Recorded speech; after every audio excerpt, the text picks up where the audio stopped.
This past decade has been one of the most influential and interesting decades we've ever lived through. The literature, art, music, and poetry has all been very impactful.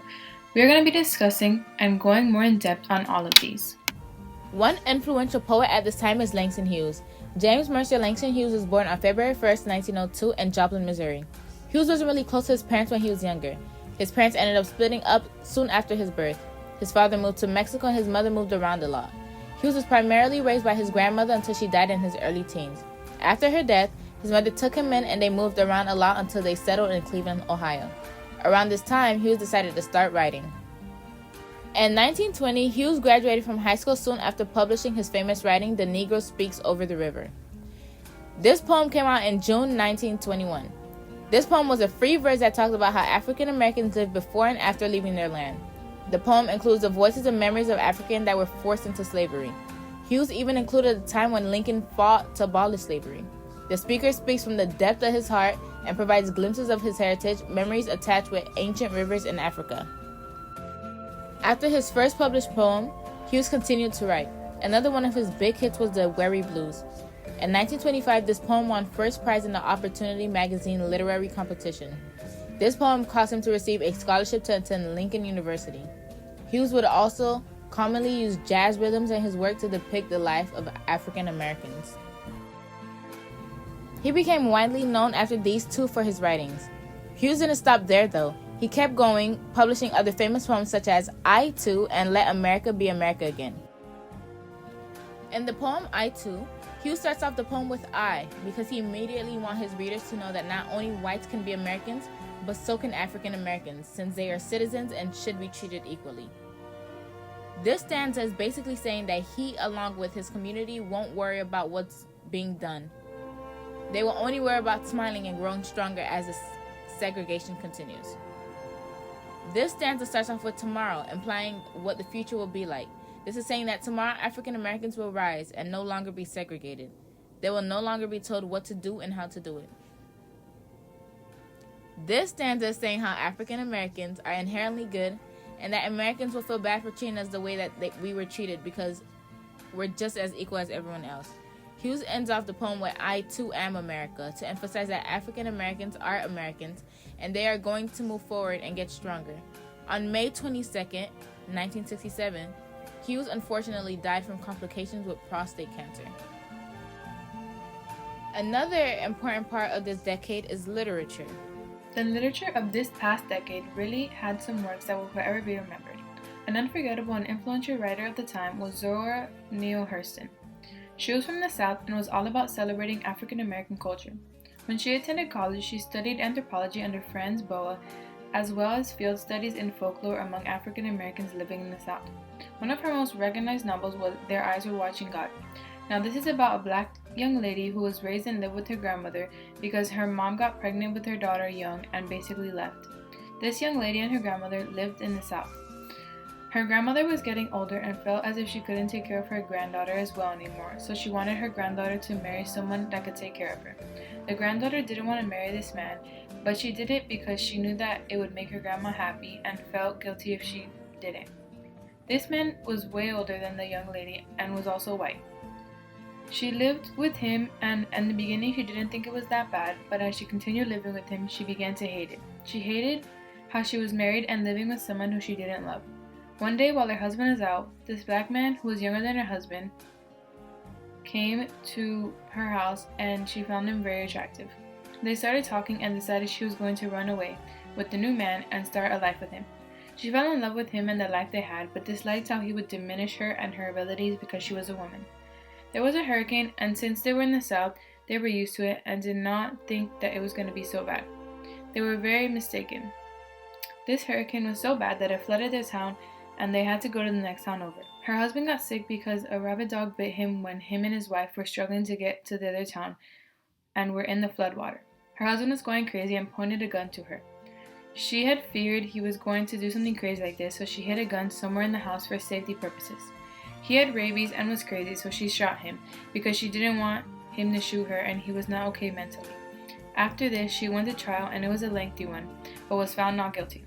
Towards the end of the novel, she felt free in the sense that she was no longer tied down or controlled by someone. She felt that she could finally do anything she pleased. She had met another man and moved from that little town they were in. And now onto the iconic music. In the 1920s, music brought in a whole new genre to the mix. It was time for a big culture celebration for African Americans due to the fact that they had endured centuries of slavery and a big struggle for abolition. In the following years after the end of bondage, white supremacy was quickly, legally, and violently implemented into the lifestyle in the South, where 90% of African Americans lived at the time. Jim Crow laws, hate groups, hate crimes, and an endless cycle of death as sharecroppers were all factors of the upcoming migration. Around the 1890s, African Americans migrated to the north in big numbers. This migration eventually relocated hundreds of thousands of African Americans from a rural and violent south to a more urban north.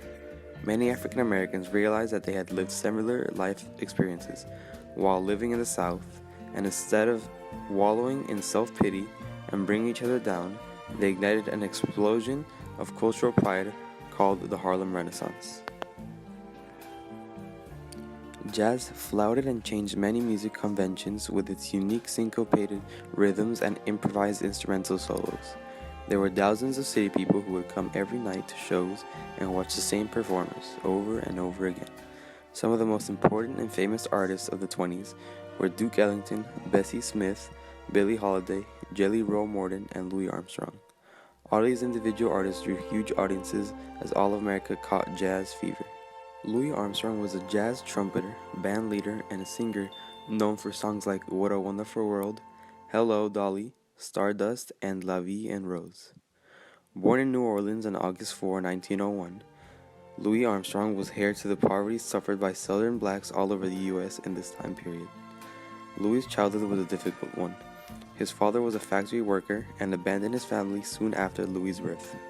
His mother turned to prostitution to keep the household running, which left him most of the time with his maternal grandmother.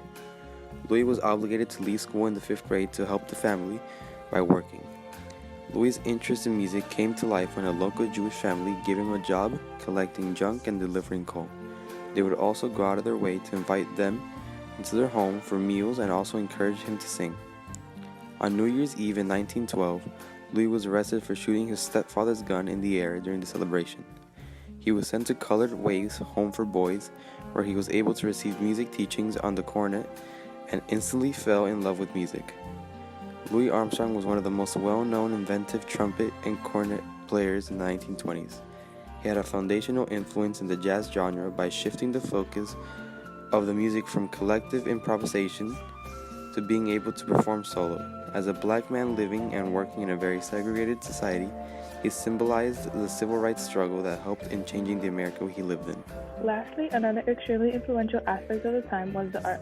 One artist in particular, Jacob Lawrence, his works of art convey black history and life with stylized realism. He was born in New Jersey and moved with his parents to Pennsylvania when he was only 2. His parents split in 1924, so his mother sent him as well as 2 other siblings to a foster care facility in Philadelphia while she looked for work in New York. At 13, Lawrence and his siblings reunited with their mother, who was residing in Harlem. While young, he took free art classes and showed quite the talent for making lively and decorative masks, which eventually influenced the way he would paint.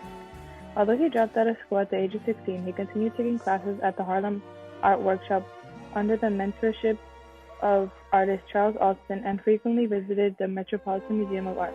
Coming to artistic maturity during the waning of the Harlem Renaissance and the waxing of abstract expressionism, Lawrence charted a unique path, telling poignant stories of migration, war, and mental illness, among others, and would become a powerful influence for younger African American artists. Jacob Lawrence's Migration series tells the story of the Great Migration, or mass movement, of over 1 million African Americans from the rural South to the urban North in the early decades of the 20th century, a period that forever altered the social, economic, political, and cultural fabric of American society. In 1938, Lawrence had his first solo exhibition at the Harlem YMCA and started working in the easel painting division of the WPA Federal Art Project. So that was our recap of the 20s and the Harlem Renaissance.